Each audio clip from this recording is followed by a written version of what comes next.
Mesdames, Messieurs, bienvenue à cette session d'information sur ETélé. Séance de formation au profit des militants et sympathisants du mouvement Talon Caution 2021. C'était ce samedi 23 janvier 2021 à Porto-Novo. Les membres de ce creuset soutenant les actions de Patrice Talon ont été renseignés sur les notions du patriotisme en période électorale. Les acteurs du monde culturel étaient en séance ce week-end à Cotonou. Ils ont passé en revue les réformes opérées dans leur secteur sous la gouvernance du chef de l'État et ont encouragé le président de la République à poursuivre la dynamique en cours. Et puis, à l'université d'Abomey-Calavi, le groupe de réflexion alternative et perspective avec le soutien du cercle des leaders politiques de l'UAC ont organisé ce samedi 23 janvier 2021 une conférence débat axée sur le thème « Le FA dans les sociétés béninoises ». Voilà pour le sommet.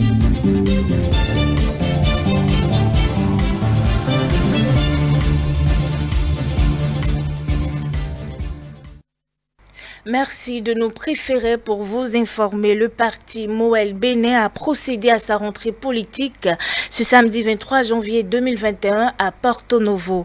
Une rencontre qui a connu la présence de Alfred Djidessi, vice-président du Parti du Renouveau démocratique PRD. On suit le compte rendu avec Mathilde Sabi. Le mouvement des élites engagées pour l'émancipation du Bénin Moël Bénin s'est réuni pour sa rentrée politique. Une rencontre déroulée au centre du projet Songhai de Porto-Novo. Un choix qui n'est pas anodin selon Chak Ayadji, président du parti. Nous avons choisi le centre Songhai pour nous conforter dans notre choix de développement fondé sur le patriotisme économique avec comme base le consommant local. Une préférence locale qui impacte le développement et les conditions de vie de nos concitoyens. Cette rentrée politique est aussi l'occasion pour le parti d'installer les membres du bureau national. Le président du parti rappelle à cet effet les défis qui attendent les nouveaux membres. La prise de responsabilité est certes un engagement a servi le parti loyalement et avec détermination pour le faire grandir, le faire rayonner et renforcer son ancrage au plan national. Mais elle va au-delà. C'est surtout, premièrement, s'engager à servir le creuset politique librement choisi pour donner l'exemple à ceux en attente de prendre aussi des responsabilités. Deuxièmement, se préparer à assumer des charges nationales. Alfred Belmus-Djidessi, vice-président du Parti du Renouveau démocratique, invité à cette rentrée politique à réaffirmer sa disponibilité et celle de son parti à travailler dans l'esprit de symbiose pour la continuité des œuvres du chef de l'État. Nous avons été sidérés par le refrain de votre hymne. Levons-nous, levons-nous, le devoir et l'impératif patriotique nous appellent. Nous saisissons ce passage pour vous demander, en tant que membre de la même famille, le PRD souhaiterait que les différentes conclusions, les grandes lignes qui sortiront de votre rentrée politique puisse réellement permettre que dans la vérité, nous puissions travailler pour l'enracinement des acquis démocratiques, pour le triomphe du pouvoir de notre chef d'État et ensemble, nous puissions continuer les œuvres entamées. Pour rappel, l'un des principaux contextes de cette rencontre, c'est le oui du président Talon. Ils promettent ratisser large aux côtés du candidat Talon au soir des échéances d'avril 2021. Le mouvement Talon Caution 2021 a organisé ce samedi 23 janvier 2021 à Porto-Novo une séance de formation initiée au profit des membres du département de l'Ouémé. Au cours de cette formation, les militants ont été mieux aguerris sur la notion du militantisme politique. Reportage de Bruce Babaïba et de Semiat Youssoufou, présenté par Aziza Chamou. Talent Caution 2021, les militants et sympathisants de ce regroupement politique renforcent leur capacité à cette séance de formation initiée à leur profit. Une séance de formation au cours de laquelle les membres de ce mouvement sont renseignés davantage sur les notions de militantisme et de patriotisme conformément à leur idéologie. Nous avons initié, formé nos lieutenants ce jour conformément à notre feuille de route. Ainsi, la dite formation, dont les thèmes à développer sont très riches, est une nouvelle occasion de rencontre pour les membres de TC21 en général et en particulier pour ceux de l'UEME en attendant les autres départements pour mener des réflexions sur les nombreux objectifs, missions, genèse, vision et fonctionnement du projet. Plusieurs thématiques du monde politique ont été passées en revue, parmi lesquelles celle du patriotisme en période électorale. C'est aussi l'occasion pour les leaders de TC 2021 du département de l'UEME de s'approprier davantage les contours de ce thème. Cette période est une période de propagande par rapport au projet de société des différents candidats qu'on puisse avoir pour se présenter aux élections présidentielles. Mais à quel niveau nous devons manifester notre patriotisme? C'est de s'approprier, de prendre les projets de société et de les étudier, de voir en quoi chaque projet de société va engager le Bénin sur une voie de développement. Ce n'est pas rester et dire, bon, combien celui-là a donné pour qu'on aille voter pour lui, non. C'est de voir le projet de société du candidat, de s'approprier ce projet-là et de voir qu'est-ce que le projet va apporter au développement de notre nation. On est habitué par le passé par des affichages anarchiques. Notre patriotisme va nous amener à mettre de l'ordre dans ce qui se faisait. Les autorités communales ne sont pas restées en marge de cette initiative qui, selon elles, rime avec leur vision. Elles saluent d'ailleurs l'idée à travers le représentant du maire de Porto-Novo. Remercier, toutes mes félicitations. Au nom du maire, nous vous remercions. Les charges de vous féliciter pour tout ce que vous êtes en train de faire. On sait que c'est la jeunesse et vous êtes en train de nous montrer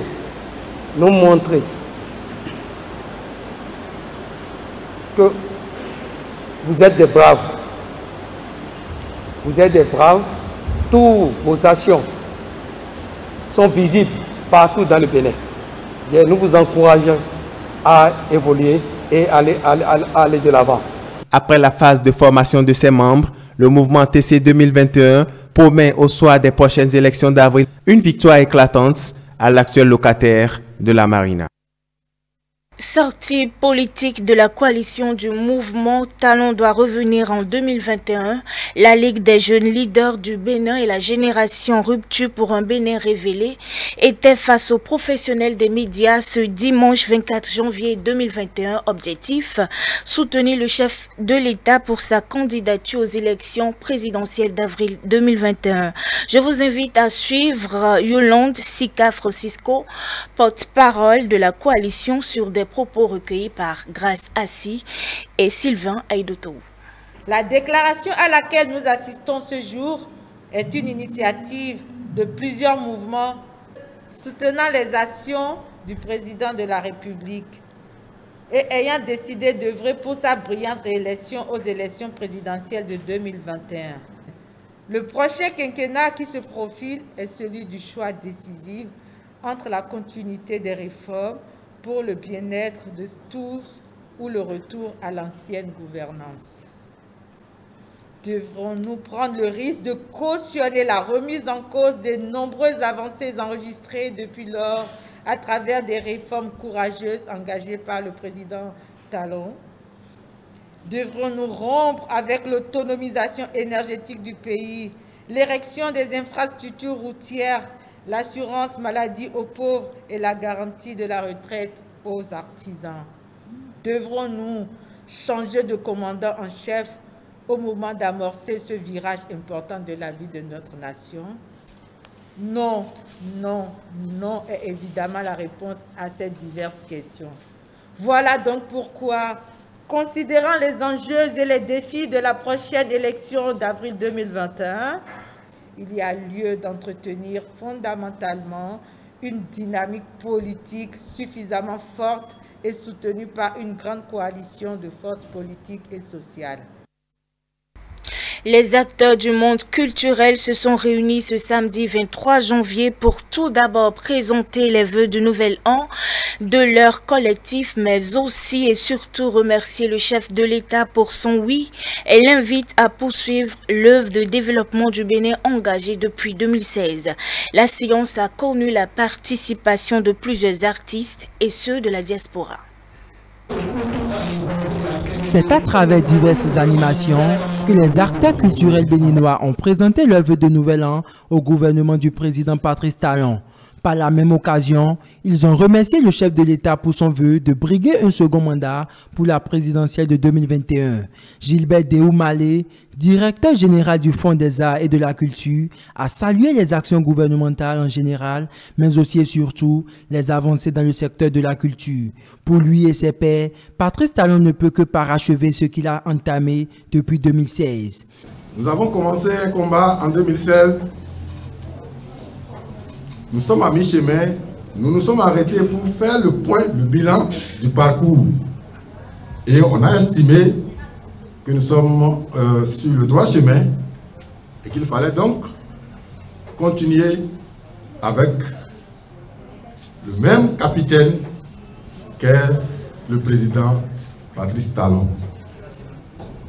Aujourd'hui, nous reconnaissons tous que c'est la première fois que le chef d'État, une fois au pouvoir, pense que la culture et le tourisme peuvent se mettre ensemble pour booster l'économie béninoise. Le président Guillaume Talon Athanase est un don pour la nation béninoise et nous devons travailler avec lui pour combattre toute velléité de retour en arrière. Aujourd'hui, toutes les Béninoises et tous les Béninois, dans leur grande majorité, reconnaissent que la bonne gouvernance est devenue une réalité. Et notre pays a pris son envol sur tous les plans. Les enjeux restent plus grands à faire comprendre l'élu local. C'est le moment de rester soudé et vigilant, précise-t-il. Ne vous laissez pas manipuler par des apatrides déguisés en opposants sans boussole ni objectif. Tenons-nous la main pour soutenir le président de la République, son Excellence Athanase Guillaume Talon, car c'est sur vous que nous comptons. À cette rencontre des acteurs du monde culturel, la présence d'un promoteur, Obed Couton, élu local d'Abomey-Calavi. Il promet déjà, tout en reconnaissant les efforts du gouvernement dans le secteur culturel, la victoire à Patrice Talon au soir de l'élection présidentielle prochaine. Nous, promoteurs culturels et cultuels, sponsors, mécènes et parrains artistiques, avons l'honneur de formuler en ce début d'année 2021 nos vœux les meilleurs, vœux de santé, de bonheur et de succès politique à tous les membres du gouvernement en général et en particulier à son Excellence, Président de la République, chef de l'État, chef du gouvernement, à qui nous réaffirmons solennellement notre soutien indéfectible pour les élections présidentielles prochaines. Une animation riche en couleurs et en sons, ils sont convaincus de leur choix, celui de la réélection du chantre du nouveau départ.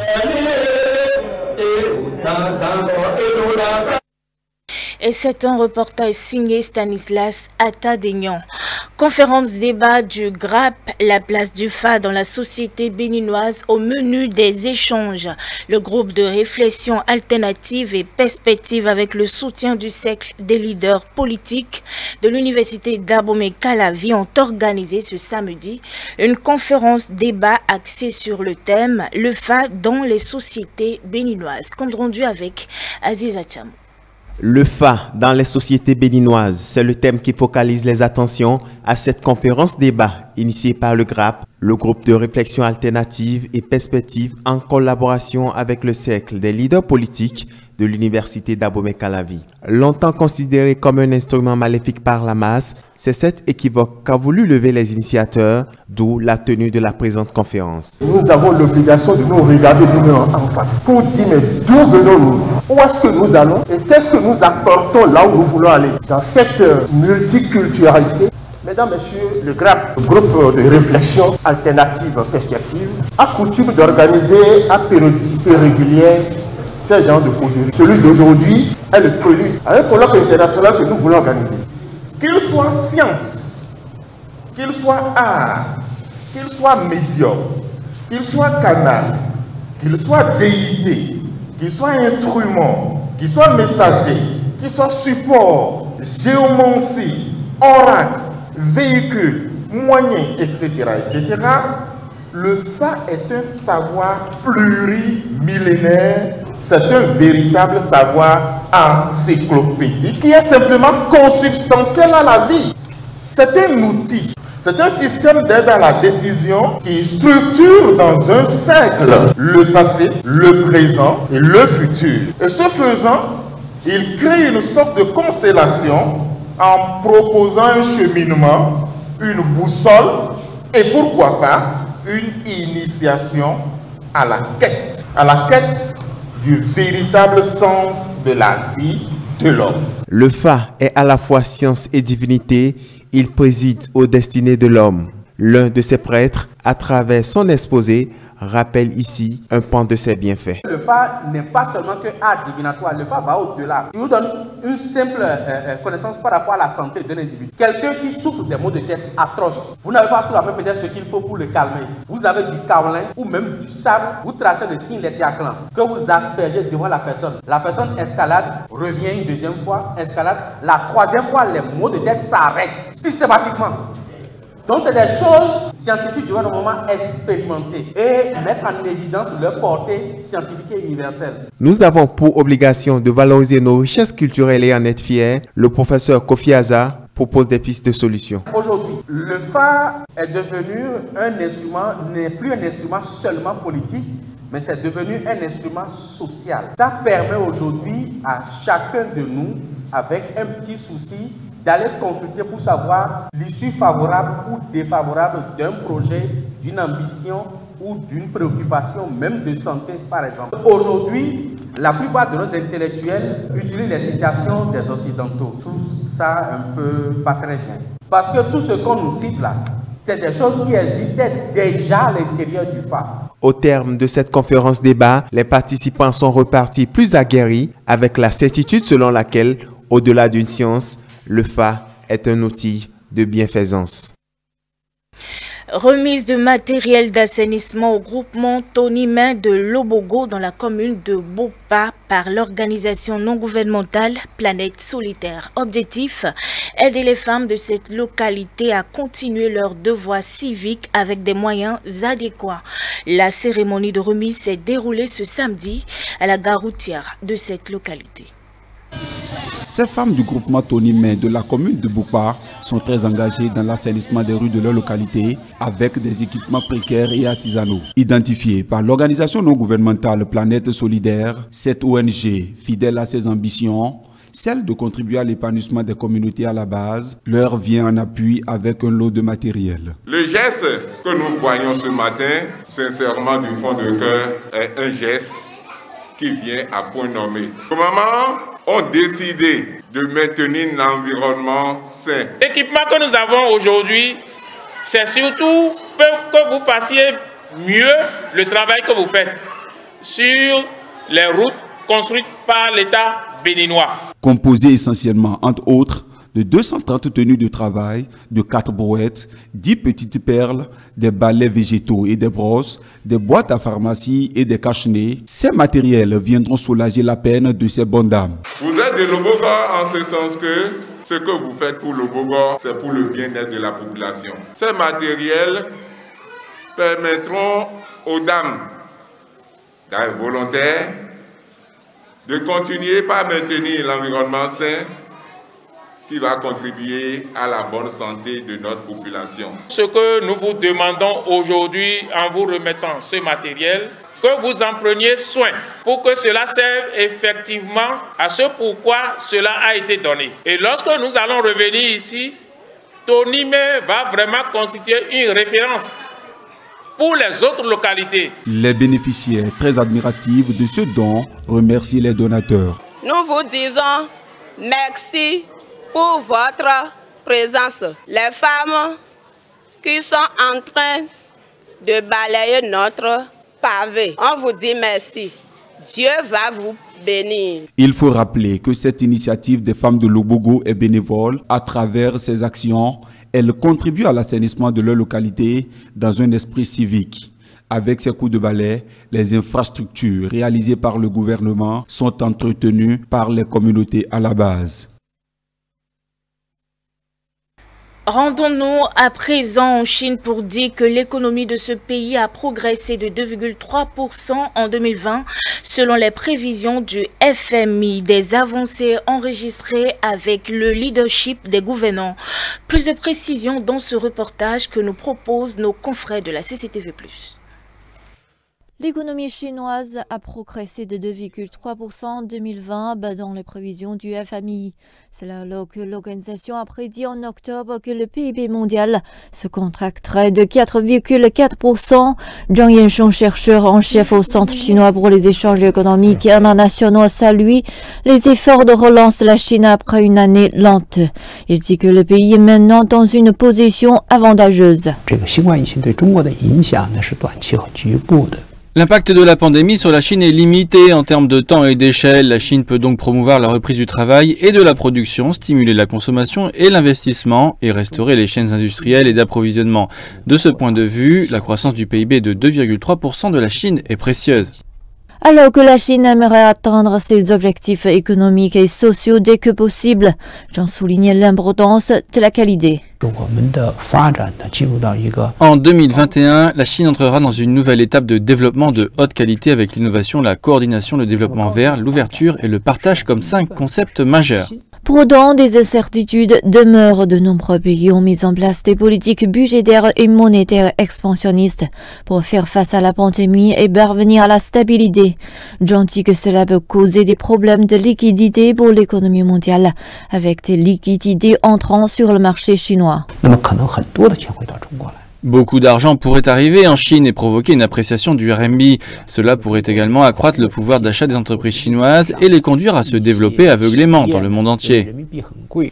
Des organisations internationales comme la Banque mondiale ont prédit que la croissance du PIB de la Chine rebondira à environ 8% en 2021. La Chine espère que la haute qualité accompagnera ce genre d'expansion. Et c'est la fin de ce 19h30. Merci de l'avoir suivi et de toujours nous rester fidèles.